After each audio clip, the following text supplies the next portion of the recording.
Hello once again, ladies and gentlemen, and welcome back to Olympicast. Now, before we begin, I have to apologise. I know I haven't been doing what I said I would and uploading new episodes every Friday. I have been making attempts to, but for whatever reason, I've never been able to get round to actually get them done. But for the most part, I blame myself for just being a lazy twat. So I am sorry about that. I don't know if I'm going to keep trying to do weekly episodes, rather than just doing what I'm doing here, which is just sort of getting them out when I can.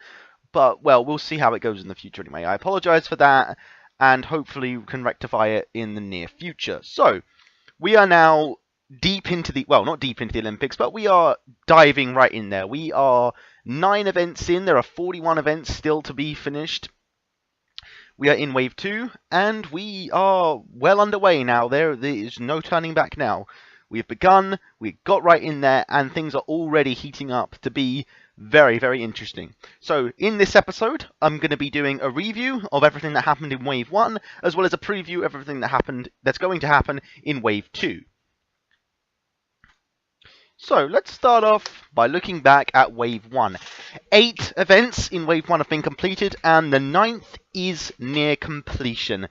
We have had a variety of different games and disciplines and all sorts of different things going on in the opening 2 weeks of action. So I'm going to be pretty brisk as I make my way through them. I'm just going to talk about what happened and give my thoughts on each one. So let's start off with Drawn to Death. It's kind of fuzzy to me now because it's a while ago and a lot's happened since.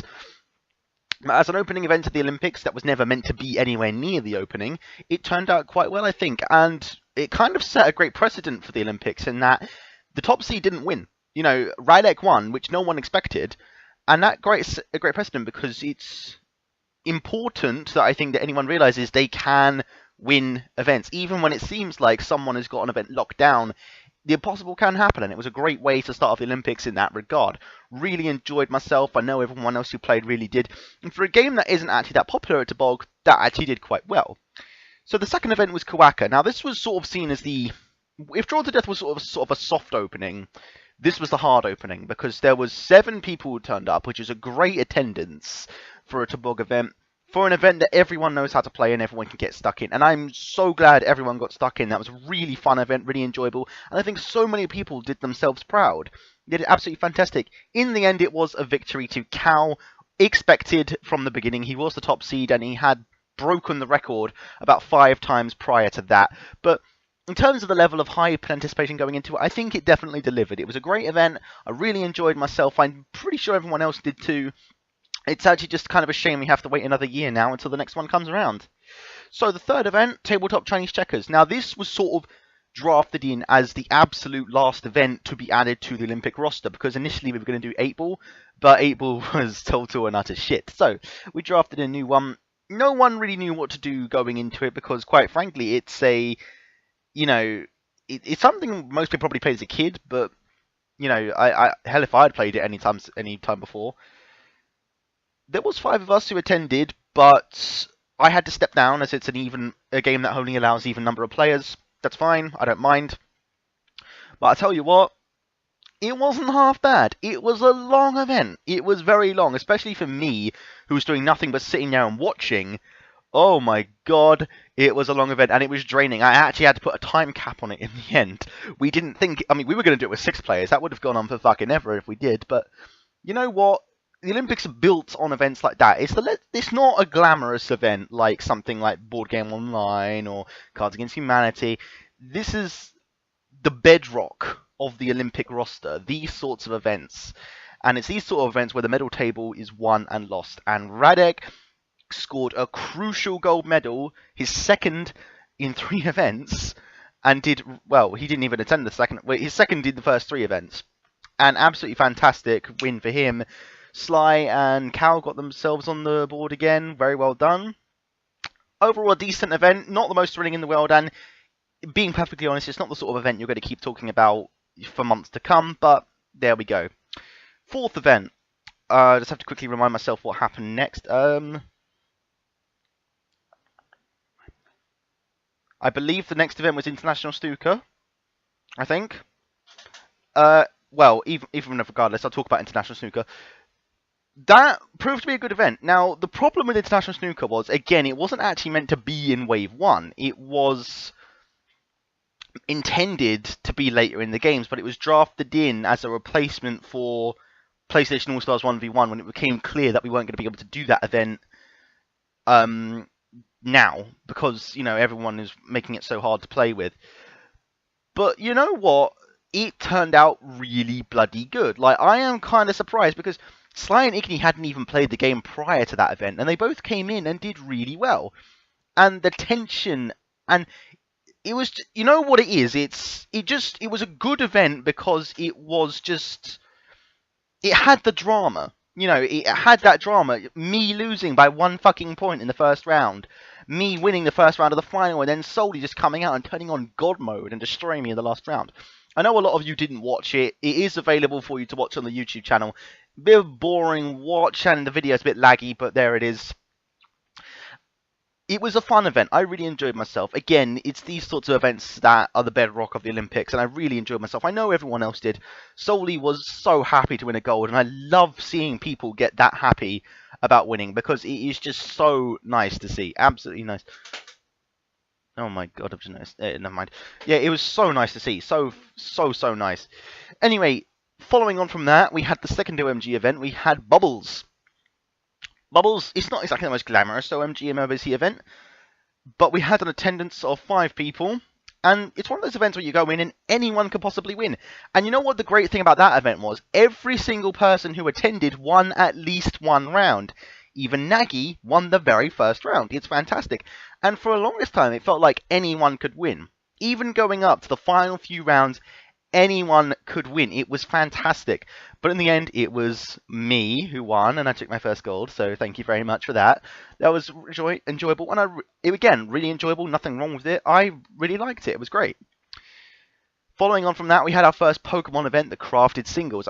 This was delayed by a week because we couldn't get the players last time, but really encouragingly had 5 people turn up. Law, Cora, Cow, Towboy, and Quick. Really great to see that. There was a bit of a worry after Gabe left that we wouldn't have enough Pokemon players to play with, but that's a great attendance, and I've never actually seen Law play Pokemon with the others before, but it's really good. And you know what, again, everyone had a shot. Everyone was doing really well. It was great to see, and I felt like at some point anyone could win. And again, expectations were smashed. Everyone walked in thinking, Cal's going to win this. Cora destroyed him. He destroyed him, and, you know, Law and Quick both got themselves on the leaderboard. It was fantastic. Absolutely fantastic. I really enjoyed that event. I'm not even a big Pokemon fan, but I really enjoyed watching that. Great start to the Pokemon events. Can't wait to see more.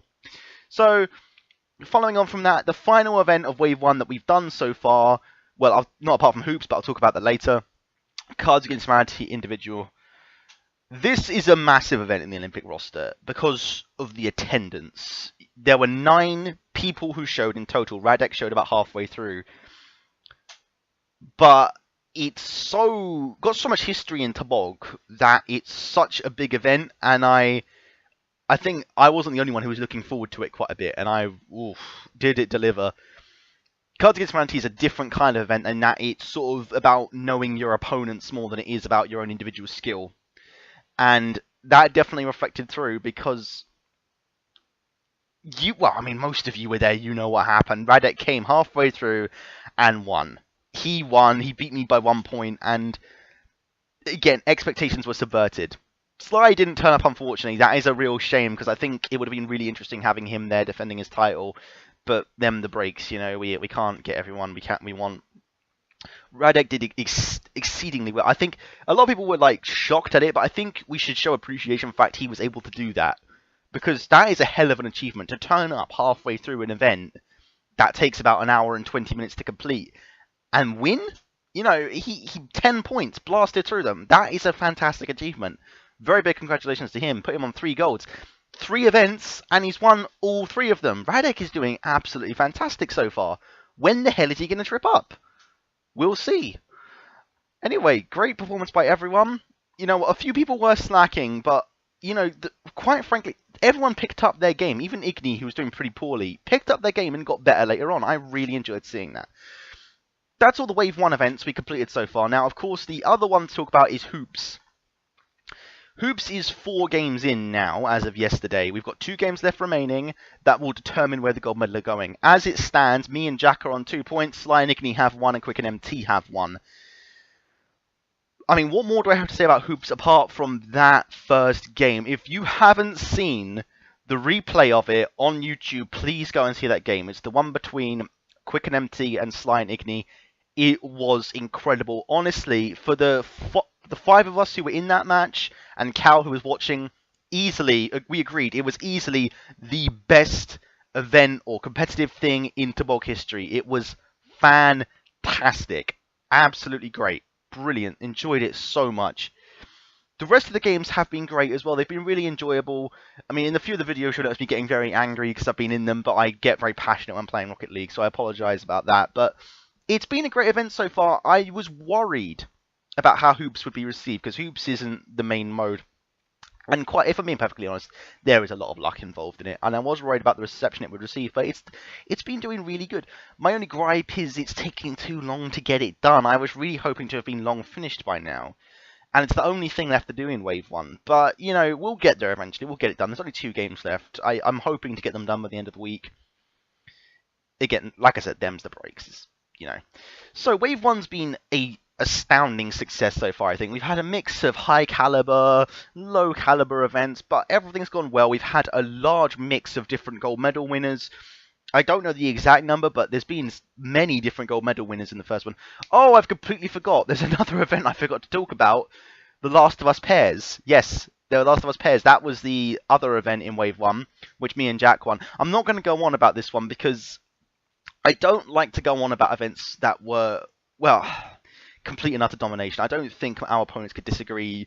We only dropped 2 rounds out of 14 the entire time, and it was, you know, a wipeout, a complete and utter wipeout. But I don't want to go on about it because it was a fun event, but it's not going to go down in the history books because it was just, it's not memorable. You know, when it's that one-sided, is kind of, I'd rather just move on and forget it anyway.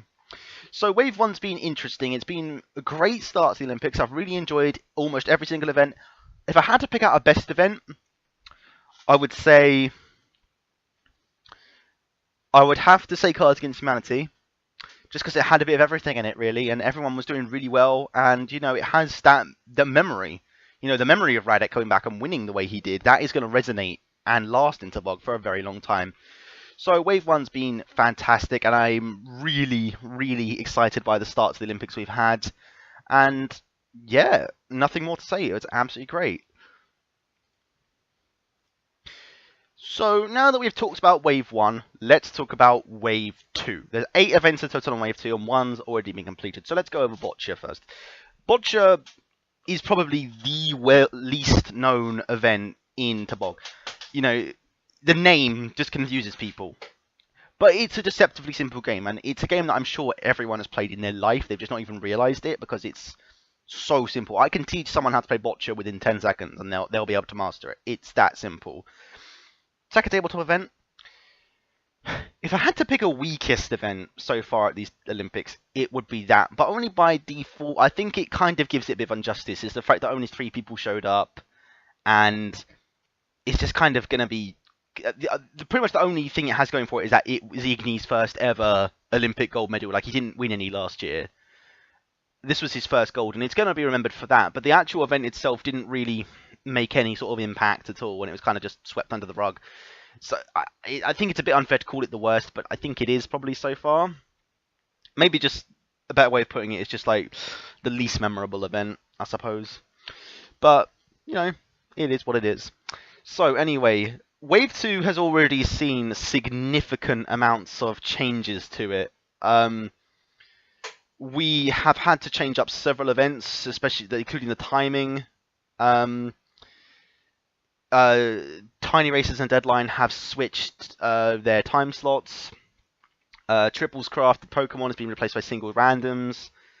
And Yu-Gi-Oh! Pro, which was meant to launch the wave on Sunday, has been removed from the roster entirely and be replaced by Pool Nation. And Pool Nation's going to be in Wave 3, which means Golf With Your Friends is taking Yu-Gi-Oh's place in Wave 2. It's very early in the day in Wave 2. We've still got 2 weeks of action left in it, and we are getting, if all goes to plan, 4 events done this weekend. It's going to be a bumper weekend of Olympic action. Well, it always is pretty much every weekend, but let's start off with the first event. Tiny Races. Oh no, sorry, Golf with Your Friends, which is expected to be on Friday. Now, this almost happened on Sunday, but we didn't quite get enough attendees. This is going to be a great event. Regardless of what happens, who wins, I think this is going to be a fantastic event. We've got a lot of talented players at this game, and it's a really fun, competitive game to play together, and it's really enjoyable. And I think it's going to be very interesting, because you can't directly interfere with your opponent's play. You just sort of play and watch them play alongside you. So it really just comes down to your individual raw talent.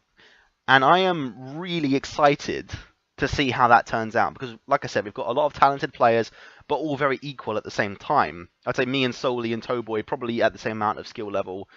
MT and Nagy. MT's pretty good. Nagy's not quite as good, but, you know, I won't go on about that. I'm really looking forward to that event. If I had to predict a winner, if Kuya's there, I'm going to say Kuya. Otherwise, I'm going to say Towboy. Either way, it'll be a first gold at the Olympics for both of them. First medal, actually, of any colour.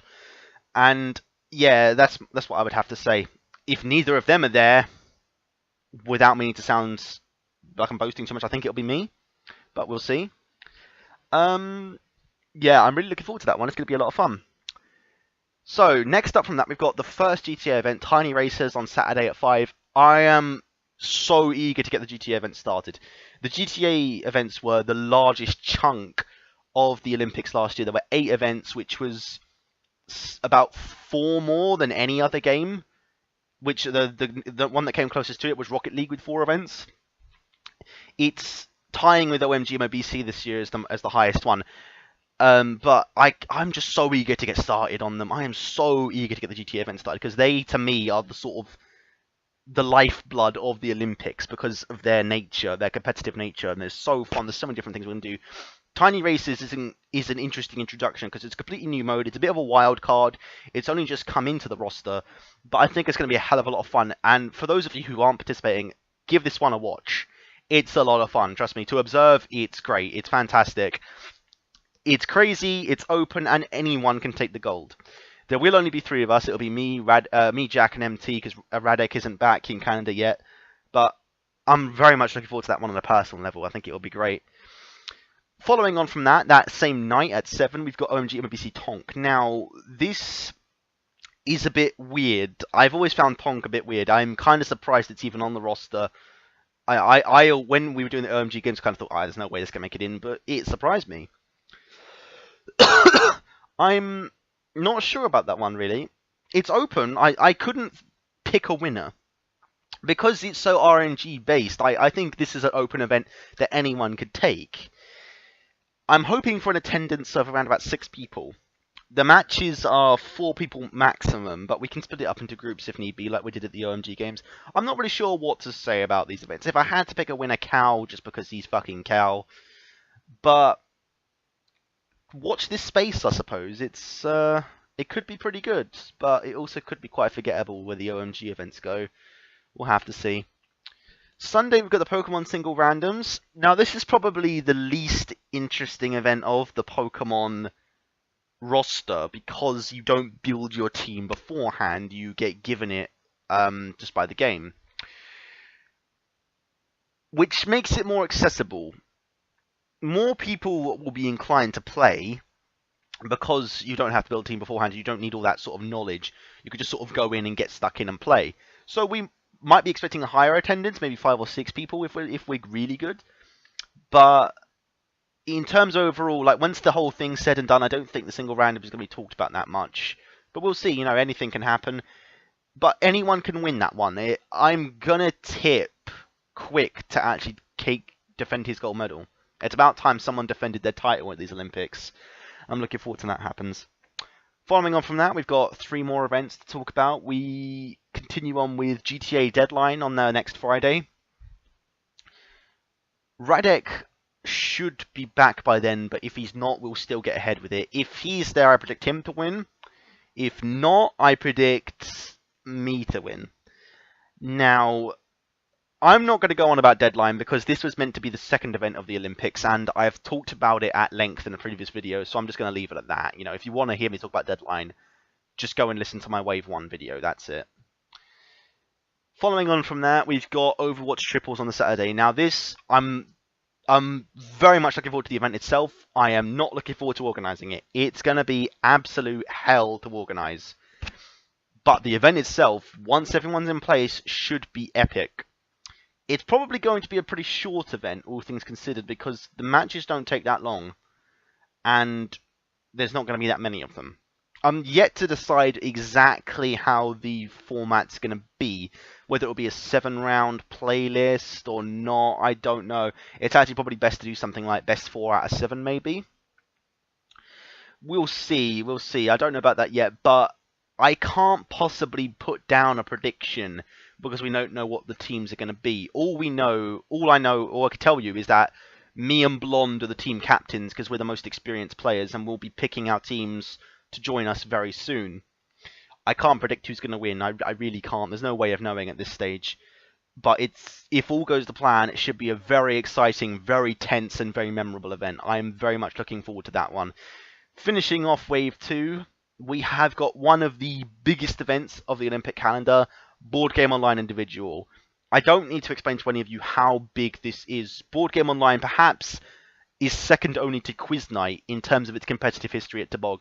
We've played it to death, we play it so much, everyone knows how to play it, and there is so many possible players. It's going to be amazing. It's going to be absolutely amazing.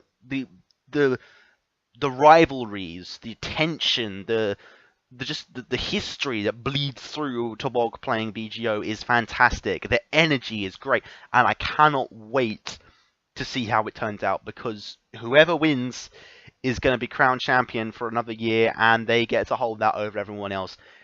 Cal is reigning champion, but there will be many people looking to knock him off his throne this year. It's going to be a big one. Do not miss it. It's going to be fantastic. Anyway, that discloses my preview of Wave 2 and my review of Wave 1. So, yes, there's a lot to look forward to in the coming days. Now, Wave 3 events will be revealed, if all goes to plan, after Pokemon on Sunday. If there's 4 events, basically what happens is, when there's 8 events in a wave, after 5 events I'll reveal the next wave, so you've got time to prepare for them. As we've already done Boccia, if we do the 4 events this weekend, yeah, after Pokemon I'll be revealing the Wave 3 events. I'll be getting them finalised pretty soon. Wave 3 is the last wave before the July break. So, I don't really want to talk about Wave 3 too much at the moment because it's still a while, it's still a couple of weeks off, it's a while off, and there's a lot until that point to talk about. But, you know, as an early preview, you can expect more Rocket League, For Honor will be making its debut, more GTA, more OMG, more Tabletop, and just more to look forward to, because it's going to be a big wave, and there's going to be a few debuts in there that'll be interesting. But yeah, I've really enjoyed myself so far, and I think everyone else is as well. The medal table is looking very nice. A lot of different people have taken golds. A lot of different people. I think 11 people have a medal of some colour already. And considering we're only 9 events in, that is fantastic. Absolutely fantastic. So, nothing more to say really. You guys have been fantastic so far. Keep turning up to events. Keep practicing. Keep preparing. And keep winning those golds. And keep making Tabog history, because it is fantastic to see it happen. I've been Paramedic293. Thank you for tuning in, and I will see you soon.